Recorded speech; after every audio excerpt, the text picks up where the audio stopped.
Peggy Spoiler. Ah vous voilà, sujet V0U5. Je dois vous avouer que vous m'avez prévisiblement déçu.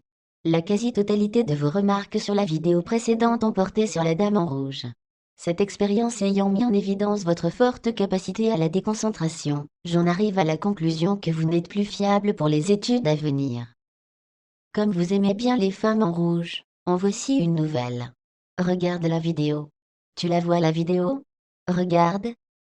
La vidéo abrutie, va chercher. Bon petit sujet. Eh bah c'est normal que ta race va disparaître.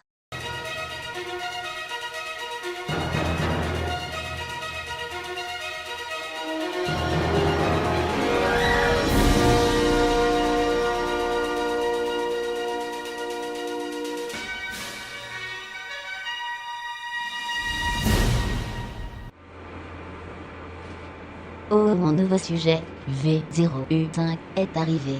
Je suis Sodos, l'unité responsable de l'étude des univers enrichissants. Commençons par un test de connaissance. Qu'évoque pour vous le nom du jeu, Assassin's Creed? Oui, ça veut dire, le credo assassin, mais quelles images avez-vous de ce jeu? Vous pensiez que je n'entendrais pas si vous vous contentiez de répondre dans votre immense tête où la résonance est plus forte que dans le ventre du tout-puissant Sarlac. Eh bien sachez que je capte vos pensées les plus profondes. Analysons votre réponse. On gère trop sa mère en grimpant partout sur les murs. Les Templiers c'est trop des FDP. On tue tout plein de bâtards. Et on porte une capuche trop stylée, c'est swag. Wesh t'as vu, t'inquiète, tranquille, au calme, gros. C'est très bien. Je vois que nous allons passer beaucoup de temps ensemble pour combler vos lacunes abyssales. Nous allons commencer avec les bases de l'univers. La saga Assassin's Creed relate une lutte ancestrale, de l'Égypte antique à nos jours, de deux factions. Les assassins, protagonistes de l'histoire, et les antagonistes que sont les Templiers. Ces deux groupes luttent pour la paix, mais l'abordent différemment. Les assassins prônent la paix et la liberté, tandis que les Templiers veulent instaurer la paix dans l'ordre et la justice. Nous y reviendrons en temps voulu dans les prochaines vidéos, mais pour simplifier, les Templiers voient les assassins comme des anarchistes désorganisés, alors que ceux-ci les voient en retour comme des despotes. Un autre aspect dont la lecture évoluera au fil des opus, est le fameux credo des assassins. Ta lame ne versera pas le sang d'un innocent. Montre-toi, mais reste invisible. Tu ne mettras jamais la confrérie en danger. Cette ligne de conduite est souvent accompagnée par une citation « Rien n'est vrai, tout est permis ». Nous étudierons les diverses interprétations proposées par les volets de la saga. L'Ordre des Templiers, aussi connu sous le nom de « l'Ordre des Chevaliers du Temple », est une organisation secrète parvenant la plupart du temps à des postes influents. Il n'existe pas d'armée templière, mais ils profitent de leur poste d'autorité pour disposer de forces armées. Vous pourriez vous battre pour la cause des Templiers sans le savoir. Ceci dit, il existe des agents templiers formés au combat, mais ils n'ont pas d'armes de prédilection comme la lame secrète typique des assassins. Les Templiers ont aussi une ligne de conduite sur laquelle ils jurent allégeance pendant leur cérémonie de recrutement. Ils jurent de respecter les préceptes et le combat des Templiers, de ne pas divulguer leurs intentions, et de rester fidèles à la cause. Puisse le Père de la Sagesse vous guider. Cette devise des Templiers fait référence au fondateur de l'ordre. Elle peut se traduire aussi par « le Père de la compréhension ». Nous apprendrons à mieux connaître ces deux factions au sein des différents opus, mais intéressons-nous à un autre aspect. La saga se vend comme étant appuyée sur des faits historiques. J'ai chargé microprocesseur d'effectuer diverses recherches sur ces deux factions. Une petite minute microprocesseur. Il semblerait que le sujet V0U5 ne comprenne pas le langage des machines. Il me semblait pourtant que les humains en avaient la capacité. Je vais donc retransmettre. Incapable créature. La confrérie des assassins est ouvertement inspirée de la secte islamiste nizarite.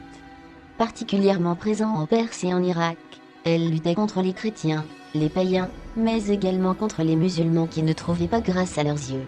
Les membres s'approchaient donc de cibles influentes de façon déguisée, pour les exécuter publiquement et de façon spectaculaire, se laissant ensuite tuer ou se donnant la mort, accédant ainsi à la vie éternelle en tant que martyr. Si j'en crois la définition du mot martyr, C'est une personne restant fidèle à ses convictions malgré une mort ou une souffrance imminente. Et non, aller à la mort pour ses convictions. Mais après tout, je ne suis qu'une machine. Je connais le principe de sacrifice de non, mais je n'ai jamais pratiqué. Les Nizarites sont aussi nommés les Hashishishoun pour leur réputation à consommer de l'opium et du hashish. Ce qui donna plus tard le mot assassino en italien pour devenir par la suite assassin. Ce sont les Mongols qui éradiquent la quasi-totalité de la secte, ainsi que leur forteresse la plus connue, Alamut, dans le nord de l'Iran. Les quelques survivants se sont dispersés dans la débâcle. En ce qui concerne les Templiers, nous approfondirons ces faits historiques, mais pour résumer, en janvier 1129, le Concile de Troyes, un rassemblement du clergé chrétien, créait l'ordre templier sous l'autorité unique du pape. Dans chaque pays, les commanderies étaient dirigées par un grand maître, le tout sous l'autorité du maître de l'ordre. Les Templiers étaient en charge de la protection des pèlerins, des reliques et des lieux sacrés. Ils participent également aux croisades au Moyen-Orient. Soit dit en passant, les vraies premières guerres mondiales. L'ordre fut dissous en 1312. Mais tous ces aspects religieux ont été retirés du jeu. Donc, mettons de côté ces aspects historiques occultés et poursuivons. Dans leur rivalité, les assassins et les Templiers sont en pleine course à l'artefact. Ces objets sont les vestiges d'une civilisation datant d'avant l'humanité, que l'on peut comparer aux mythes de l'Atlantide pour leur technologie très avancée. Mais surtout pour avoir disparu suite à une catastrophe naturelle. On les appelle également première civilisation ou ceux qui étaient là avant. Les artefacts, aussi nommés fragments d'Éden, en référence au jardin biblique, sont variés et possèdent différentes particularités. Les Templiers les convoitent pour asseoir leur autorité, tandis que les assassins font tout pour les en empêcher, quitte à utiliser ces mêmes objets immoraux. En effet, certains artefacts permettent de contrôler les esprits et ont une influence néfaste sur l'utilisateur. Car ces artefacts servaient à assouvir les humains, créés dans le but de servir la première civilisation. Certaines personnes ont des gènes en commun avec les précurseurs. Ils sont donc, comme eux, immunisés contre l'influence de ces objets.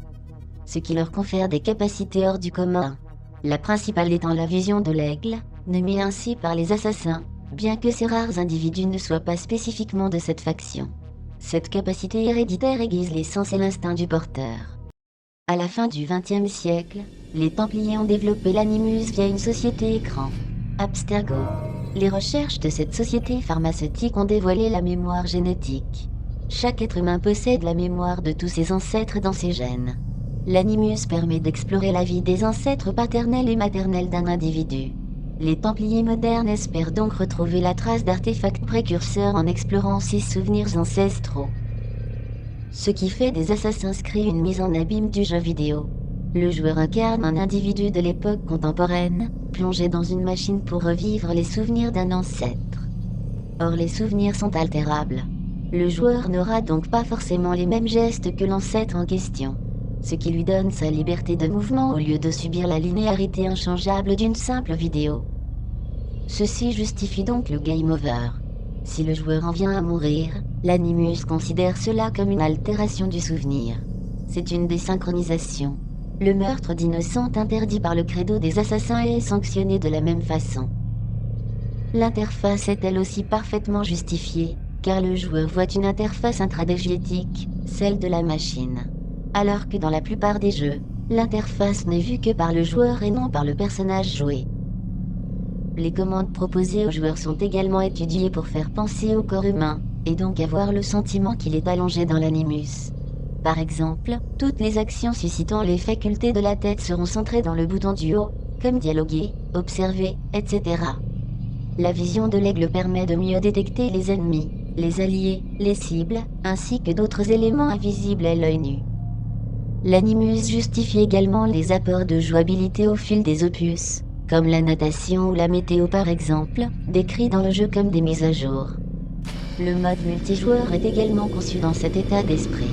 Les joueurs qui s'affrontent sont désignés comme des agents d'Abstergo s'entraînant dans des animus.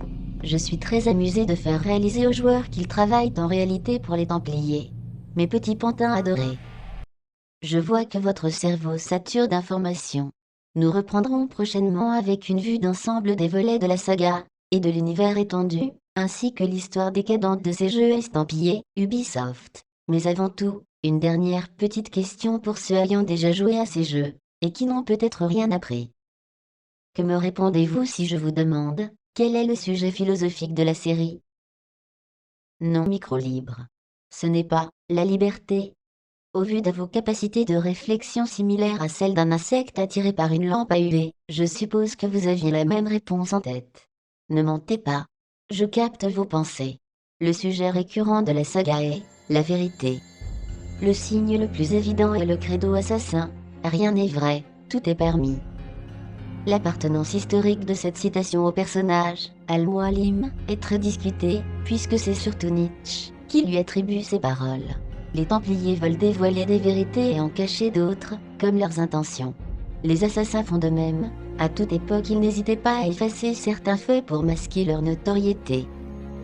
L'animus permet de voir les faits historiques vécus par leurs contemporains, et non ceux que nous apprenons dans les livres d'histoire. Après tout, elle est écrite par les vainqueurs.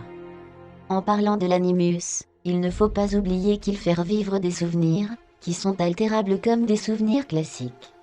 Il existe d'autres exemples, mais en voici une dernière pour vous convaincre. Il y a des données cachées, et débloquables si l'on s'en donne la peine, qui se nomment la vérité. Nous les analyserons plus tard. Gardez ça à l'esprit pour les prochaines études. Enfin, si vos capacités cérébrales vous le permettent,